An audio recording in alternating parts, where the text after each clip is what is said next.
A reading from the book of Genesis, chapter 1, verses 26 through 31. Then God said, "Let us make mankind in our image, in our likeness, so that they may rule over the fish in the sea, birds in the sky, over the livestock and all the wild animals, and over all creatures that move along the ground." So God created mankind in his own image. In the image of God, he created them. Male and female, he created them. God blessed them and said to them, "Be fruitful and increase in number. Fill the earth and subdue it. Rule over the fish in the sea and the birds in the sky, and over every living creature that moves on the ground." Then God said, "I give you every seed-bearing plant on the face of the whole earth, and every tree that has fruit with seed in it. They will be yours for food. To all the beasts of the earth, and all the birds in the sky, and all the creatures that move along the ground, everything that has breath of life in it, I give every green plant for food." And it was so. God saw all that he had made, and it was very good. And there was evening, and there was morning, the sixth day. This is the word of the Lord.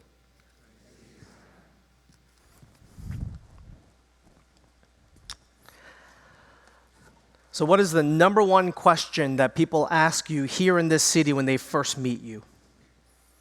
So what do you do? Not what is your name, where do you live? It is usually, so what is it that you do? See, this idea of what we do and the work that we do totally dominates our conversations, particularly here in this city.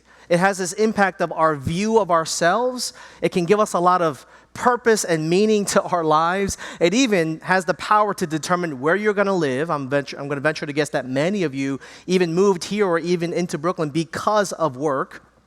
It has the power to determine who it is that we're going to relate with, and studies have shown our general health and well-being is completely tied to our work, and in particular, what kind of purpose or fulfillment that we find in our work.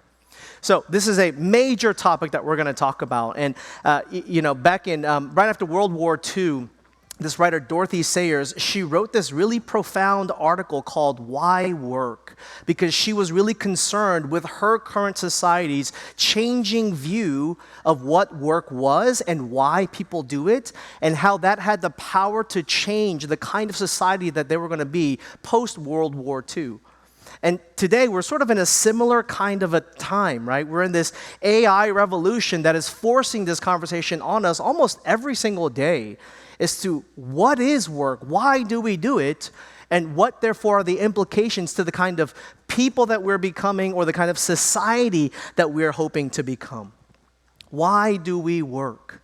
That's what we're going to look at today. And this is a part of our DNA series that we've been going through over the past several weeks about how the gospel, what Jesus has done for us, when it comes into our lives, it doesn't just change you, but it goes out into the world and starts to impact every single area of our lives, especially the thing that we can do for longer than almost anything without dying, and that is work. You know, we often don't think about how much our faith has to do with our work, or we don't maybe understand what Christianity actually says about our work, but it actually gives you a completely new story over every area of your life, especially our work. Christianity in the Bible gives you new meaning, new purpose, a new story over your work that can give you the kind of meaning and fulfillment and purpose that you are looking for, I'm willing to bet. Now, If you've been at Redeemer before, or if you were a part of our launch team over a year ago, we went through a lot of these ideas because we're talking about the kind of church we want to be and how we want to live out our faith. But because it was only about 100 people when we went through this last January or February, and so this is a good time for us to revisit and talk about why it is that we work. And the key to finding real meaning, real purpose, real fulfillment in our work is to understand the right story of our work. If you don't have the right story over your work, you will inevitably be frustrated, aimless, and purposeless over the thing that we often, by conservative measures, spend over a third of our lives doing. Usually in this city, it's a lot more than that. And there are at least 3 different stories around work that I want to highlight for us today. That's not completely comprehensive, but there are at least three stories of work that I can highlight for us. The first story is that work is just a job. Now, my parents immigrated here to the United States when I was like 3 years old, and they came basically trying to chase the American dream, which meant that we grew up working very blue-collar jobs. In fact, my parents, we owned a dry cleaners in Delaware. And therefore, for him, the story of work, for my parents, was that work is simply just a job. My dad didn't have a passion for cleaning clothes. He wasn't particularly gifted at it. Trust me, he wasn't that great at it necessarily. But he was doing it not because he was gifted or had a passion for it, because it was a means to provide, to live out the American dream for my sister and myself. Right? And so this sort of very common immigrant story of what work is views work as a necessary evil, something that you now have to do so that you can get the things, have the life that you really want to do. Right, so the reason why we work is that we can ultimately live the life of leisure or travel or living out on the weekends or maybe just providing for our families. And this view of work, number one, is a very low view of work that originated from the ancient Greeks. You know, back then, the ancient Greeks had this idea that the gods made human beings for work and for labor, so that the gods could spend all of their lives doing what was really meaningful in life, in contemplation and in leisure. Right, that's a nice little setup for them, right? And so Aristotle, he famously said that the purpose of life, the goal of life is not work, but the goal of life is leisure. That's what Aristotle said, so that you can go and live the good life. And so therefore, the Greeks sort of understood that to be least involved with actual work, least involved with this world, especially manual labor work, right, was to be more and more enlightened, was to be in some way more and more human. And the more labor that you had to do, the more beastly that they believed that you were. So therefore, this view of work sees work in and of itself as something that is meaningless. There is no means, there's no purpose to it, but it's just the means to an end. And maybe some of you are in jobs right now where you know exactly what that feels like, because you go into work and it doesn't give you life, but it feels like it takes life from you. Some of us feel very dehumanized at work.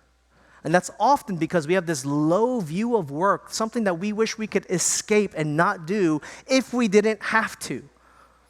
And the tricky thing about that is when we have such a low view of the work, we often therefore have a low view of the self who do that kind of work. So that's the first story, that work is just a job. But the second story around work is that work is a career. Right? My parents, first-generation immigrant parents, worked a job so that my sister and I could go and have a career.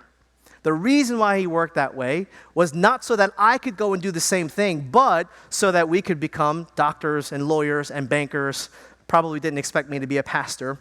It's not why he moved here. And the difference between a job and a career is that a career now gives you immense meaning and purpose. A career now gives you a lot of fulfillment because you are building something, right? The career now is the means through which you can build a self and get a lot of fulfillment through our accomplishments. And in particular, here in the city, our career is a way that we can be somebody. Build a kind of resume that other people will look at and find impressive. There is a lot of self-actualization that happens when we have this view. That's why we're so enamored with our resumes. That's why LinkedIn is such an important thing that people often look to here in this city. See, in a job, and I know many of us have just worked a job, you are just counting down the hours until you can leave, and time goes by so slowly. That's how you know you have a job. But you have a career when you cannot get enough hours in the day to do all that you want to be doing.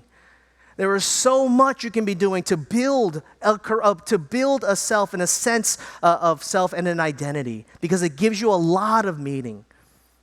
That's what a career does. You know, there's a New York City stand-up comedian, Ronnie Chang, who puts this really well in one of his specials. He says that there is this incredibly accurate stereotype that all Asian parents want their kids to be what? Doctors. They want their kids to be doctors. And he says the insidious thing about this idea is that when they want their kids to be doctors, helping people is at like the bottom of the list as to why they want their kids to be doctors, if it even makes the list at all. So you got to help people get that out of the way so you can really do what this is really about. The money and the prestige. That's why we want you to be a doctor, not to help the world, not to help other people or to heal other people. It's all about the money and the prestige, because as a first-generation immigrant, as Ronnie Chang says, one of the fastest ways to flip your family narrative is to go to a good school, get into med school, and become a doctor. That is how you turn your fortunes around the fastest. See, that is saying that work is a career that can build a self. And when this is your story of work, what happens is that we start to place value judgments on certain jobs, don't we? The things that require professional degrees, the ones that are really hard to get, the ones that pay the most, are the most valued in this story. While things like service jobs or artists or people who stay at home and take care of others get looked down on because they don't have the same kind of economic or worldly value. And therefore, what that does is it ends up making us take all of these jobs based on pay and prestige, regardless of our giftings. And then years later, we wonder why we are so unhappy at our jobs. Because it makes you prioritize your work over everything, even over relationships. Oh, I can't go to dinner tonight because I have to work. I have to go to this thing. It becomes so important to us because it's ultimately helping us to become a somebody. That is our view when this is the story of our work. And you might not even understand the downstream impacts of this, right? We have a lot of families here. And one of the main concerns that parents have is the education and formation of our children, right? Rightfully so. But why are New York City parents so obsessed with education and formation? Because they got to get to a good school. Because if they go to a good school, then they'll get into a good college. And why do people have to get to a good college? Because then they will have a good career, and then they will be somebody. See, we live into this downstream all the time here in this city. And not only does that make us feel better or worse about ourselves depending on our job status or our performance, God forbid we lose our jobs or don't get the job. And it can also be confirmed that in Asian parents, doctors are the most loved in our families for sure. But the real danger to that thinking is that we can start to see the work of a janitor as having less dignity than a doctor.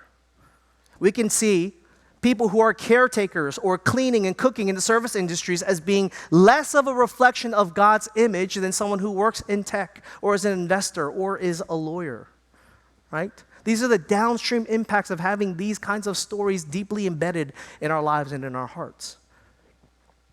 But there's a third story of work that is quickly emerging, especially with younger people, that goes way beyond just personal actualization and fulfillment. But instead, this third story of work says that through my work, I must make an impact in the world. I want to be a part of changing the world. And that's a really fascinating modern idea. If you actually look at the Harvard database of like anything written, like back in 1900, the phrase changing the world would have shown up 0 times in any of your searches. today, probably this is several years ago, over 10 million articles, books, things that are written about how we can now change the world. That says a lot about how we inhabit our world today. And it makes a lot of sense, especially in younger folks, because our world has not turned out the way that we wanted, which is why young people, Gen Z, want to make a social impact. They want to see the world changed. So it's not that people just want personal meaning and fulfillment in their work. We ultimately want to make a difference and change the world, which is why now every single one of our companies has some kind of social impact mission statement. Warby Parker, to inspire and impact the world with vision, purpose, and style. That's Warby Parker. My favorite is Ben & Jerry's. We believe that ice cream can change the world and will eliminate injustice. We got to eat ice cream. Or Patagonia says, we are in the business to save our home planet. Do you hear what is happening? It is work with us and we will change the world. Buy things from us and we will make an impact and change the world. And therefore, if this is your story of work, work is only meaningful and fulfillment if it can change the world. These high ideals have to be met. But the inevitable question for us is, you can write all these things on the website, but what if we fail? What if we don't bring about the kind of change that we want? That is why we end up disillusioned when things don't change. That is why so many C-suite executives and institutions are looked down upon and not trusted by younger generations because there hasn't been the kind of change that Ben & Jerry's is promising or that Patagonia is promising. And so we can lose hope and grow cynical, or we can start to compromise our character to justify our means to an end of changing the world. See, and what I want us to see is that every single one of these stories all falls short of the full story of work, which is why every single one of these stories, and you might believe bits and pieces of every single one of these stories of work will inevitably and always lead to burnout. If your view is that our work is just a job and that work is meaningless, you will waste away. You will feel like you are not doing enough. And over time, if that work is meaningless, it will feel like an inevitable death to yourself. That is burnout. Or if your view is that work is just a career to build a self, it is exhausting, do you realize, to always have to build a self where there are no limits around work and what it can demand of you and from you because of how important it is to your identity. That exhaustion will kill you, and that is also burnout. Or if our story is to change the world through our work, there is going to be this inevitable huge gap between our vision of it and the reality of the impact that we can actually make. And you will start to see that this work will never end. It is too big of an audacious goal, and the kind of impact that we can have through eating ice cream or buying Patagonia will ultimately crush us, and that too is burnout. So, what is the fuller story of work that we can have that doesn't lead to that, but also gives us meaning, hope, and fulfillment? And that's what the Bible talks about in our passage that was read from Genesis chapter 1. You know, if you know anything about the Bible, Genesis is the first book of the Bible, and it's all about beginnings, which actually sets a lot of the archetype or the template for what human life as God designed it, like what it's supposed to look like and what we are supposed to do.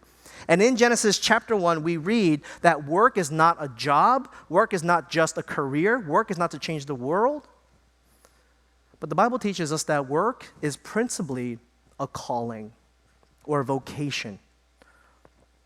We see in Genesis that God is the one that actually gives the work to his people. You realize the word vocation that we use often, or that idea of calling, the word vocation comes from the root word voc, or the Latin word vocare, which means a call or a summons. And so over the years, over the decades, centuries, Christians have popularized this word that we use today as vocation because we understood it as responding to the call or the voice of God and what we do. That is why we see work as such an important thing. And we see in Genesis that the first thing is that work is meant to be a blessing that is given to humanity. That God gives work as a gift to his people. It's this cultural mandate to create, work the garden that is meant to closely relate us to our Creator, who also creates and makes things. Therefore, work, because we see it in Genesis chapter 1, is not an evil curse that we are supposed to get out of the way in paradise. But work is fundamentally a blessing. Now, that might be mind-blowing for some of you, but that is what the Bible teaches. That work is a good and foundational thing that is needed in our relationship with God, and it is one of the most basic human needs that God has made us for, just like water, food, and relationships. You know, the other week, the Pope, Leo, he wrote this manifesto on AI. And one of the interesting things that he says there is that he says inactivity is not human. He says this, it is a requirement of the human condition, a normal path toward maturity, development, and personal fulfillment by doing work, by being active in creating. It's fundamental. It's a blessing. That's what the Bible teaches. And what is that work? That work is for us to image God as the creator by cultivating the world. To image God as the creator by cultivating the world. In other words, we are to draw out the potential of all of creation that God has now put us in. You know, you realize that when God creates the world, and again, this is not how any of us would probably do it, right? But when God creates the world back in Genesis, he doesn't bring the world to its final state. Right? We see that God actually creates a garden. That's what the paradise of Eden is. It's a garden that's meant to be cultivated and subdued and worked to bring out the potential. And so you might have thought that Genesis 1 and the Garden of Eden is like this 5-star all-inclusive resort where you can just wake up and walk up to an omelet bar and get whatever you want, or that, I don't know why I imagine I'm on the beach and Oompa Loompas are just bringing me margaritas, right? That's not the vision of what Genesis is saying. God actually gives us all of the creative potential within us, in humanity, in our giftings and how we're wired, and he puts a lot of latent potential within creation itself so that, as we read, we can multiply, subdue, and fill the earth. The great Christian thinker Andy Crouch, he calls us, therefore, to be creative cultivators. Here's a quote from one of his books. He says, God has provided the raw material, but now the Creator graciously steps back just enough to allow humankind to begin to discover what it means to create. We are to unlock this unlatent potential in created order through our work and what we do. And as we do, we get to discover our own potential and our own unique gifts. You get to discover who you are through your work. That's how you come to understand our distinct abilities and our giftings, which is a major component of our identities. You realize that. Work is meant to be a way for us to discover ourselves and how God made us. And so we're meant to get an immense amount of fulfillment as we, you hear, apply yourself. Right? That is to say, bring all of who you are and how God has made you to this task and see what comes out and discover what it is that you're good at or don't like or what your proclivities are towards. Right? That's meant to be latent in how we work. But it's not just a personal thing, but it's also for the world. The work that we are given is a way for us to live out now God's story over the world.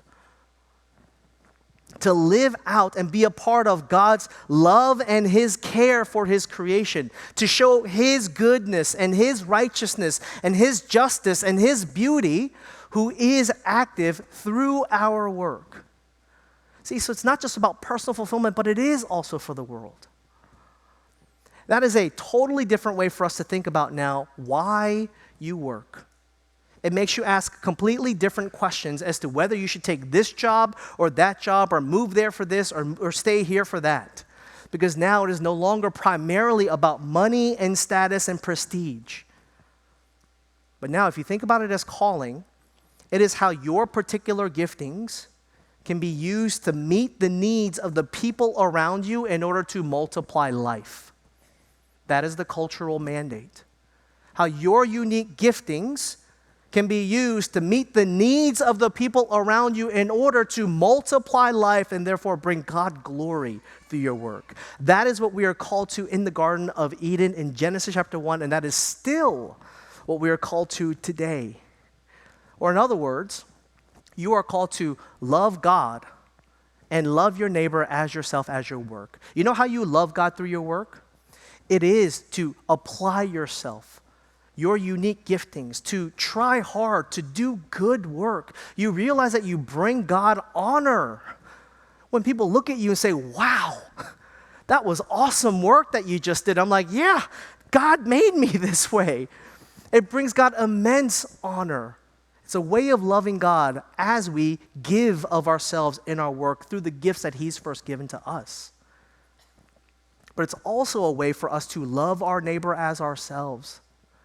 See, work is one of the principal ways that we're called to love. Did you know that? That work is not primarily for you and your personal gain, but work is a way for us to serve other people through our work.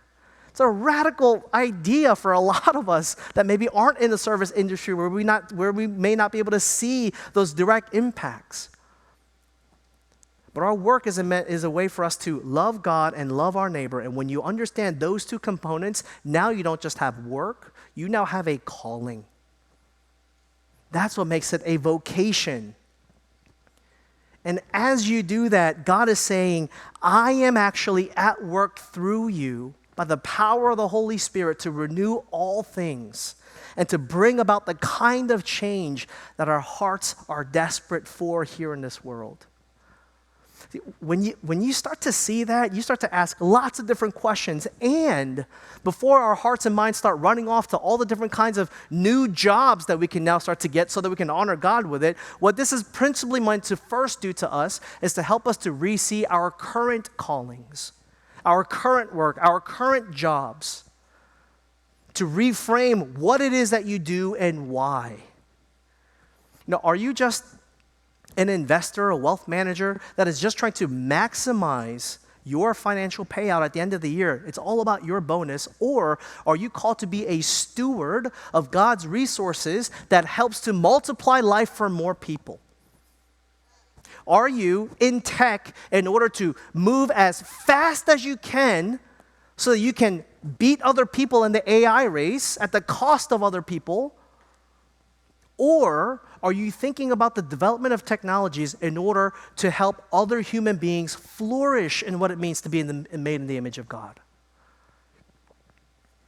Are you an artist that is just trying to express yourself and putting things out into the world? Or are you helping other people to see God's goodness, His beauty, the reality of brokenness in this world that might spark ideas and senses of transcendence in our current lives? Or are you someone who stays at home taking care of children thinking that, I don't do much? Or are you seeing how much you so closely image the caretaker of who God is for us on a daily basis? That's what having a calling can do. But here's the problem, that instead of listening to God's voice and receiving a calling and working on His behalf, what is it that we do? We work for ourselves. We have now taken the role of God by becoming our own callers, which is so funny because everyone's like, I have a calling, and there's nothing about who is it that is calling you. We're calling ourselves, and therefore we are working for ourselves. That instead of taking responsibility for the right use of creation as stewards, we have tried to become owners. We've tried to become our own callers. which will always lead to us working in a way that is selfish, working in a way that moves this creation toward burnout, you, other people around you, and all of creation, which is why the book of Romans says that all of creation now is groaning and is subject to decay. That is a great definition of what burnout is. And I wonder if that is why we want to change the world so much, is because we know that we are responsible for messing it up by living selfishly, by not living into our callings. And here's the thing that we miss, is that we are not primarily first called to do something. Everyone is looking for the thing that I'm called to do. That's not what the Bible teaches at all. Before you even consider the thing that you are called to do, you have to first realize that there is someone that you have been called to. And only in relationship to that one can you start to have a clearer understanding of what your vocation is. Otherwise, we will always be tempted to work for ourselves and make it about the work. And that will always draw ourselves inward and draw creation toward decay and burnout. Vocation means you must understand it in relationship first. Here's what Os Guinness says in his great book called The Call. He says, the notion of calling or vocation is vital to each of us because it touches on the modern search for a basis for identity and an understanding of humanness itself. And therefore, if we respond to the call of God, we rise to become the magnificent creatures that only one caller can call us to be. Given all of our failures to steward, to actually live into that call, the story of work that the Bible gives now only makes sense if we see first and foremost Jesus' call for us to follow him. That is his principal call to every single one of us, where he says, follow me, because it is only through him that you can have the hope that you need in order to work well. Because you realize that with all of our failures to steward everything that God has given to us, you see that only Jesus was all about his Father's work. Only Jesus fully and truly trusted and followed the voice of his Father. And therefore, only in Jesus can we be healed, and that relationship that we so desperately need be mended and healed. Only in him will all of creation stop groaning and will stop moving toward burnout, including you and I who have not heeded his voice. And that is why the Apostle Paul says this in 2 Corinthians.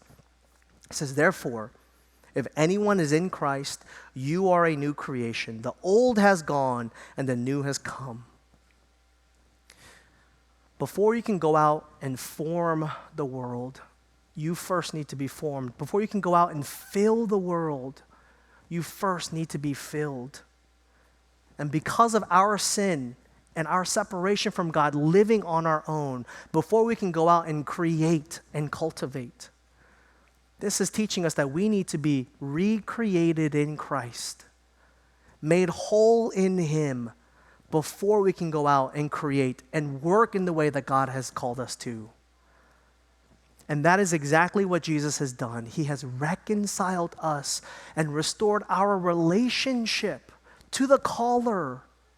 Do you know how he does that? Because on the cross, Jesus endures the ultimate burnout, the ultimate decay in every facet of the word. Because he takes on our sinfulness that wants to be apart from God, our rebellion of listening to God. Jesus takes that on, and therefore he endures the burnout that you and I ultimately deserve. But not just that. He says, I'm also going to give you my status. I'm also going to give you my relationship that only I have to the Father, to the true caller, so that you can hear his voice, so that you can heed his call, and you can now follow me and be a part of what God is doing in the world, setting us back together so that we can live out our true callings and have real lasting fulfillment and purpose and relationship and meaning in our work. Friends, it's only in Christ that we can be truly called to this vocational work.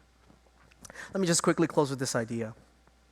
You know, in 1666, there was this great fire in London, and the architect Christopher Wren was called to rebuild St. Paul's Cathedral. And as he was walking around during the reestablishment of St. Paul's Cathedral, he saw 3 different people who were laying bricks, all at different energies and intensities. And he went up to the first guy. He said, "Hey, what are you doing?" He says, "Well, I'm a bricklayer. I'm laying bricks to feed my family." He goes to the second guy. He says, "Well, what are you doing?" He says, "I'm a builder. I'm building a wall." And he goes to the third guy, and he says, "What are you doing?" And with a gleam in his eye, he looks to him and says, "I'm building a cathedral for the Lord Almighty, where one day he will dwell here in this place." The first guy had a job. The second guy had a career. The third guy, he had a calling. See, when we realize together that the gospel doesn't just come into our lives, but sends us out to live into our callings in the world, we will be a church not for ourselves, but for the good of Brooklyn. Let me pray.